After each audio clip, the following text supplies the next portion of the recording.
In this lesson, we are going to read a simple story in the Bible. It is perfect for all ages.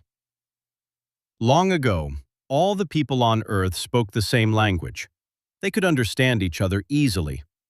The people gathered in one place and began to build a city. They wanted to stay together and grow strong as one group. Then they had a big idea. Let us build a tower that reaches the sky. So they began to build higher and higher. They worked with bricks and mortar day after day. But as the tower grew, something changed in their hearts.